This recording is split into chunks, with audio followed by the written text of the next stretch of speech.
Hola, buenos días, bienvenidas, bienvenidos a OnePlus Más TV Más Color. Hoy es miércoles 24 de noviembre y son las 7:01 puntualitos junto a ustedes. Ayer los quiteños pasaron un gran susto, y digo pasaron porque la verdad a mí este tema de los sismos como que hasta me gusta, pero en fin, sé que es un caso aparte. La mayoría de quiteños pasaron ese susto a las 11:03 de la mañana a causa de este sismo de 4.52 grados en la escala de Richter. Según el Instituto Geofísico, el epicentro se registró a 13 kilómetros, 13 y un poco más kilómetros de la capital, en el Valle de Tumbaco. No se registraron pérdidas humanas ni mayores daños materiales. Lo que sí se produjo fue derrumbes en algunas vías de la ciudad y daños en mampostería de estructuras públicas y privadas. No quiero dejar pasar un hecho que ayer realmente me pareció absurdo, ridículo. Tal vez exista una razón plausible para este comportamiento de la Asamblea, pero la verdad no sabía ni siquiera quién llamar a consultar. Y es que un grupo gremial de Esmeraldas nos hizo saber que envió una carta a la presidenta de la Asamblea, Guadalupe Llori, con algunas sugerencias, observaciones, que sí, algunos pedidos, que tienen mucho que ver con que cumplan con tratar la ley de reforma tributaria y no dejar que entre por el Ministerio de la Ley. Pues la Asamblea no quiso recibir esta carta porque dijeron que estaba firmada, o al estar firmada por dos personas, una de las firmas era digital y la otra física, que debían ser o las dos digitales o las dos físicas.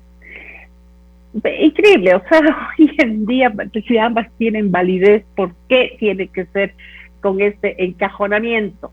O yo hubiera creído que bastaría con que haya un responsable del oficio, el nombre de la persona, el número de cédula, y aunque sea que entre con la huella dactilar. Los representantes del pueblo complicando las cosas en vez de facilitar la comunicación de la ciudadanía con ellos. En ese mismo recinto hoy se discute en el Pleno la reforma tributaria denominada Proyecto de Ley Orgánica para el Desarrollo Económico y Sostenibilidad Fiscal tras la pandemia COVID-19. ¿Cómo cambia la perspectiva de recaudación con las observaciones introducidas en la reforma y qué nos afecta a los ciudadanos estas reformas? Lo analizaremos con Larry Yumi Banda, el expresidente del Círculo de Economía de Guayaquil, y la ex asambleísta y ahora parlamentaria andina Cristina Reyes se dirige al presidente de la República con una serie de comentarios, observaciones sobre las necesidades de los ecuatorianos, del cumplimiento de las propuestas de campaña y un repaso sobre lo que la democracia y su construcción permanente requiere. Lo hace desde su afiliación o su participación como sociedad cristiana. Y bueno, comenzamos la mañana de entrevistas dando la bienvenida al doctor Pablo Encalada. Él es abogado penalista, para que nos explique el alcance de los decretos presidenciales sobre el indulto a personas privadas de la libertad. Doctor Encalada, muy buenos días, bienvenido, gracias por acompañarnos una vez más en este programa. Muy buenos días, Yolanda, muy buenos días a todas las personas que nos ven. Siempre es un gusto estar acá con ustedes. Gracias, Mire. El presidente Guillermo Lasso firmó el 22 de noviembre 2 decretos ejecutivos en total, con los que concretó una de sus ofertas para intentar aliviar el hacinamiento carcelario. Cuéntenos sobre estas disposiciones, por favor, y cuáles son los requisitos para poder ser beneficiario del indulto del presidente de la República. Bien, creo que lo primero que la ciudadanía debe tener claro es en qué consisten los indultos, ¿no es cierto? Porque creo que en principio cualquiera comprende que a quien le corresponde dictar una sentencia, es decir, ordenar una prisión o ordenar que una persona salga de la prisión, es al Poder Jurisdiccional, ¿no es cierto? Es una competencia de los jueces y alguien podría pensar que el presidente se está atribuyendo competencias que no le corresponden, ¿no? Pues no. El indulto es la facultad que tiene el presidente de la República prevista en la Constitución de la República para perdonar el cumplimiento de la pena, ¿no es cierto? El presidente no dice que no existe delito, lo único que dice es estas personas, principalmente por razones humanitarias, tales personas tienen que salir de la cárcel, es decir, les concede el perdón. En función de eso, de esa atribución que tiene el presidente, emitió estos 2 indultos. Entonces tenemos que ir, generalmente, como decía, los indultos tienen que ver con cuestiones humanitarias, es decir, alguien que está pasando, está muriendo, o una catástrofe, digamos, cuestiones, ¿no es cierto?, que llevan a que ese sufrimiento que llevan a esas personas en la cárcel se termine por el indulto. Pero estos 2 indultos que nos ha propuesto el presidente de la República, que ha dictado el presidente de la República hace 2 días ya, tienen como antecedente la crisis del sistema penitenciario. Y claro, desde varios sectores de la población, de la academia, la opinión pública, se venía proponiendo la posibilidad de que el presidente emita un indulto para aliviar el hacinamiento en el sistema carcelario. Uno de los problemas del sistema carcelario es la sobrepoblación carcelaria, ¿cierto?, que es lo que se conoce como hacinamiento. ¿Por qué? Porque tenemos capacidad, me parece que para 28,000 presos, y tenemos cerca de 40,000, ¿no es cierto? Entonces hay un exceso ahí, y eso hace más complicado retomar el orden en el sistema. Pues bien, con esos antecedentes, el presidente nos ofrece 2 indultos. En principio parece perfecto, pero sucede que a la hora de analizarlos, cada uno de estos indultos, sucede que no van a servir para nada respecto del ideal de aliviar la carga de los privados de libertad. ¿Por qué razón? Son 2. ¿Perdón? Sí, ¿por qué? Cuéntenos. Claro, son 2, ¿no es cierto? El primero está relacionado con los privados de libertad por contravenciones de tránsito del artículo 383 y el 386 del Código, ¿no es cierto? Solo esas 2 contravenciones de tránsito, no más. ¿Qué dicen estas contravenciones? La primera está relacionada con conducir en llantas lisas, por ejemplo, ¿no es cierto? Y esto es sancionado con pena de 5 días, 5 días hasta 15 días de cárcel. Y el otro está relacionado principalmente con el exceso de velocidad, ¿no es cierto? Exceder de 60 kilómetros en la ciudad es una conducta que se sanciona con 3 días de cárcel. Ok, entonces, por 5 días o 3 días, esos privados de libertad han recibido un indulto. Lo primero, aquellas personas, los contraventores de tránsito, no están pues en la penitenciaría del Litoral ni en la cárcel de la Tacunga. Generalmente, al menos en Quito y Guayaquil, los contraventores de tránsito están en otros lugares de detención. En Quito, por ejemplo, están en un centro de detención en Carapungo, ¿no es cierto?, conocido por ser el destino de los infractores de contravenciones de tránsito. Y entonces esto lo que nos dice es que ellos no hacen parte del problema porque no están en aquellos lugares en donde se están produciendo los problemas o lo que ha producido el hacinamiento. Eso por un lado, no están en esos lugares. 2, son penas tan cortas, ¿no es cierto?, 3 días de cárcel, por ejemplo, para el artículo 386, que más se va a tardar en hacerse el trámite del indulto que en salir las personas. Es decir, para los que el presidente indultó anteayer, hoy ya estaban saliendo, y el trámite seguramente ni siquiera se inicia, porque esto requiere de un trámite burocrático. Entonces, si ven ustedes, la tramitación de un indulto demorará por la burocracia 5, 10, 15 días, un mes, no va a servir a nadie, porque todas esas personas beneficiarias van a recuperar su libertad. Sí, está claro realmente, y este elemento que usted introduce sí llama la atención. Entonces, ¿cuál sería la lógica para emitir este decreto por parte del presidente? ¿O es que una vez más sus asesores políticos y jurídicos realmente no le están asesorando bien al presidente? O sea, hay 2 opciones, Yolanda. Yo creo que es o una tomadura de pelo o un error por falta de asesoramiento. Yo la primera no la creo porque el presidente yo lo considero una persona seria. Sí, no creo estoy totalmente no creo que sea una tomadura de pelo, pero sí, tiene esas características, Yolanda. O sea, pues yo digo eso porque sí tiene las características de una tomadura de pelo, por lo burdo del error. Pero bueno, digo, no, eso no ha de ser porque estamos frente al presidente de la República. Pero lo otro es, claro, ¿cómo se les pasa esto a tanta gente?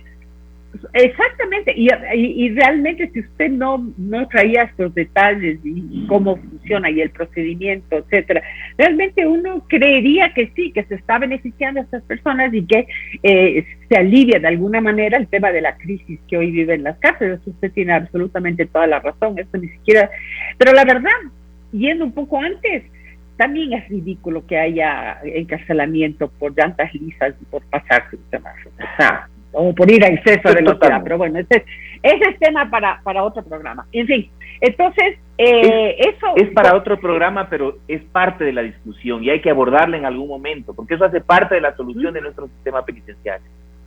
Así es, estoy totalmente de acuerdo. Entonces, a ver, veamos, el indulto presidencial que tiene que ver con las enfermedades catastróficas, con todo lo que tenga que ver con la parte humanitaria, digamos, ese sí se aplica. ¿Tenemos alguna idea del ámbito que esto va a tener y los resultados, en definitiva? ¿Va a cumplir con su objetivo de bajar el hacinamiento? Digamos que este segundo indulto tiene más funcionalidad desde el punto de vista de la persona que lo recibe, ¿no es cierto? Las personas que están con enfermedades catastróficas o terminales, va a ser un alivio, ¿no es cierto? Lo van a recibir como un acto de magnanimidad ahí, un acto de justicia para despedirse de su familia. Ellos van a estar felices, ¿no es cierto? Y está correcto, además, ese es el espíritu mismo del indulto, está perfecto. Pero si atendemos a los considerandos de ese indulto, si atendemos al momento del indulto, que tiene que ver con aliviar el hacinamiento, habría que ver los números. Yo no sé cuántas personas en el sistema penitenciario estén en situaciones de enfermedades catastróficas o terminales. ¿Serán 20? No, ¿serán 20 personas? No sé, quizás no creo menos, que hay.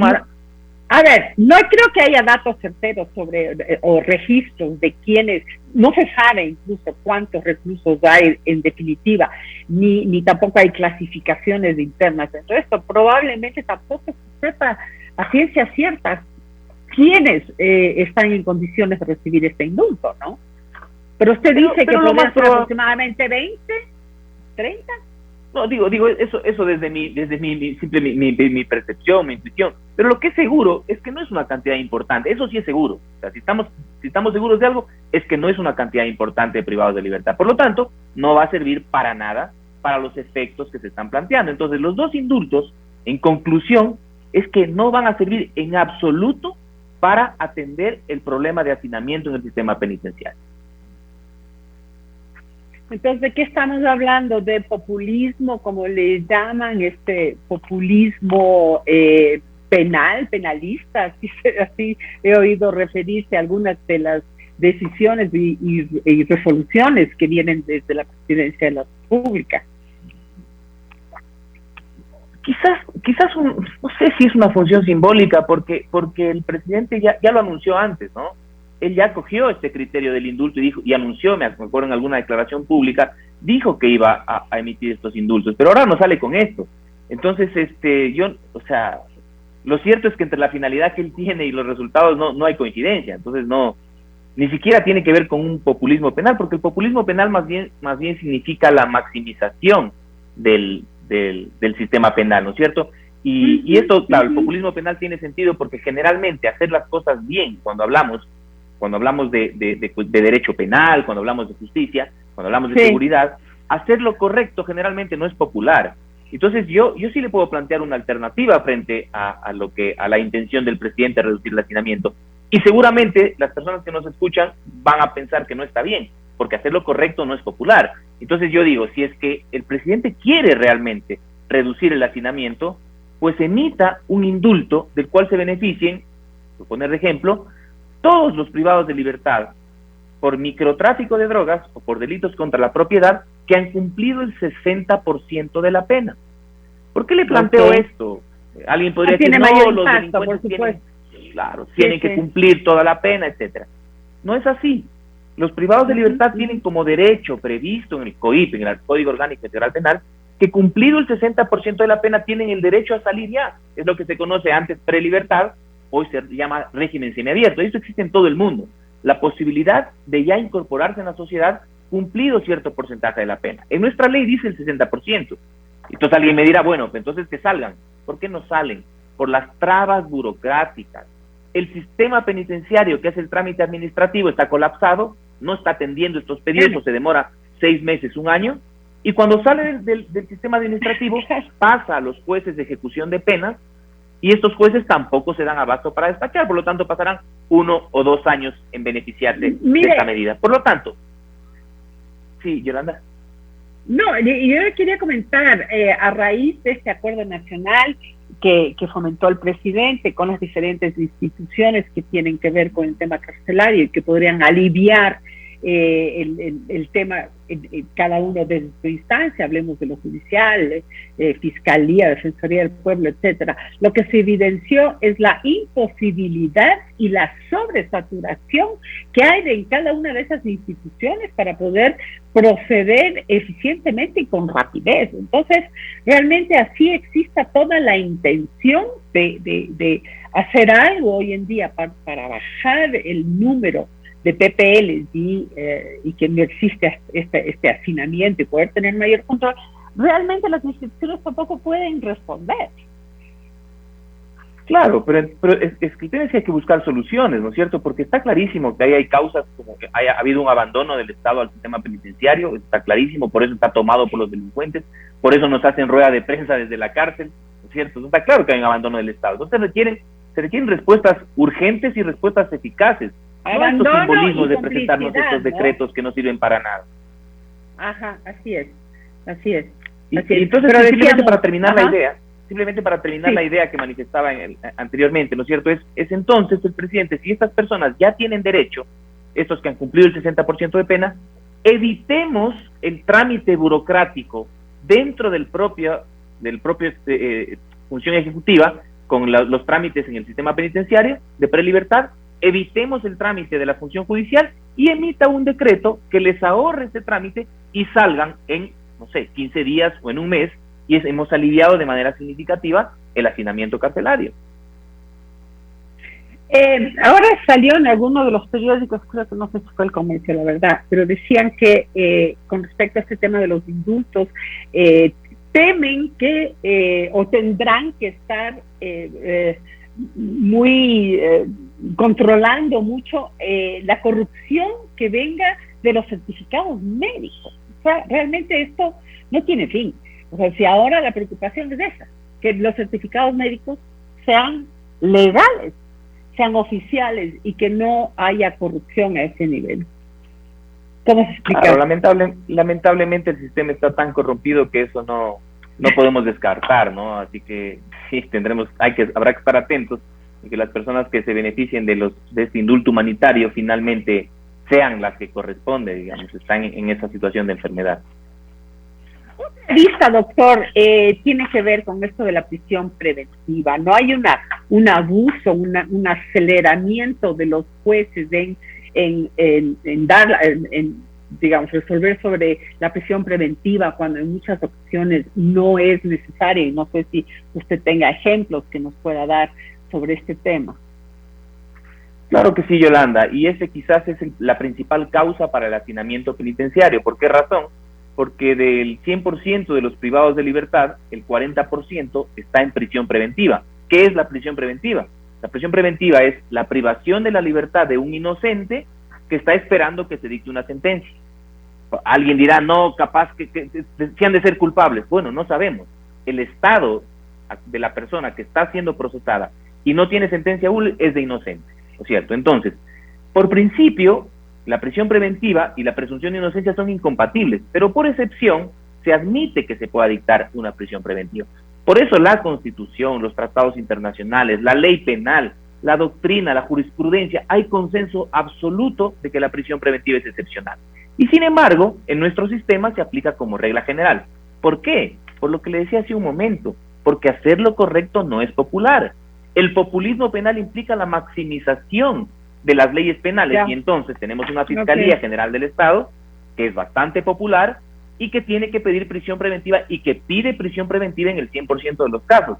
Y entonces hay jueces que se dejan presionar por la opinión pública, por la propia Fiscalía a través de sus redes sociales, y muchas veces los jueces dictan prisiones preventivas que son innecesarias.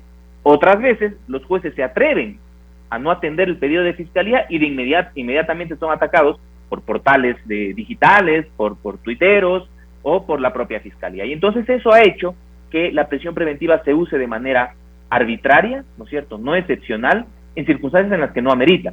¿Cuándo amerita prisión preventiva? Cuando hay un peligro de fuga. Y tiene que demostrar la Fiscalía que hay el peligro de fuga, porque la prisión preventiva no es un anticipo de pena. No es que yo lo meto a la cárcel a un tipo porque digo, ya como de ley va a ser culpable, yo le anticipo. No sirve para eso. ¿Cómo se comprueba que una persona que hay ese peligro de fuga? ¿Cuáles son los requerimientos para él? por ejemplo, que tiene los pasajes comprados para salir del país, por ejemplo, que no tiene un domicilio fijo, por ejemplo, que no ha colaborado con la justicia, no ha comparecido a declarar, por ejemplo, que ya su familia se adelantó y ya se fue, que tiene antecedentes de incumplimiento de la medida, ¿cierto? Estas situaciones y además la Fiscalía tiene que demostrar, dice la ley, no lo digo yo, dice la ley, el Código Orgánico Integral Penal, artículo 534, dice que la Fiscalía tiene que demostrar que las otras medidas alternativas no son suficientes para asegurar la comparecencia del procesado al juicio. Entonces, yo escucho estas cosas, escucho, por ejemplo, que dicen, es que los grilletes no valen porque el señor Alvarado se los sacó. Caramba, un tipo se los sacó. O sea, si ahora se nos fugan de la cárcel, vamos a decir que la cárcel ya no vale, entonces hay que ejecutarlos a los presos. Entonces, no podemos establecer no podemos hacer reglas o no podemos establecer conceptos a partir de las excepciones, sino de las cuestiones generales. Muy bien, le agradecemos muchísimo. Estamos conscientes que estos decretos para conceder el indulto en sí es una figura de justicia también para determinadas personas privadas de libertad que están pasando por temas humanitarios extremos. Pero aquí se ha extendido los beneficios de estos decretos. Sin embargo, el doctor Encalada cuestiona que sea realmente tan efectivo si es que el objetivo principal es el de bajar el número de personas en las cárceles y con eso también bajar este hacinamiento que produce, por su lado, violencia. Muchísimas gracias por acompañarnos. También el tema de prisión preventiva es muy importante, lo que usted ha señalado, y es un tema que creo que la sociedad en su conjunto también debería echarle un ojo. Hay actos que pueden ser considerados de injusticia con respecto a dar indiscriminadamente la prisión preventiva, o cuál sería la palabra de los jueces, otorgar resolver sobre la prisión preventiva. Gracias, doctor Encalada, por acompañarnos de una vez más. Muchas gracias. Buen día con todos.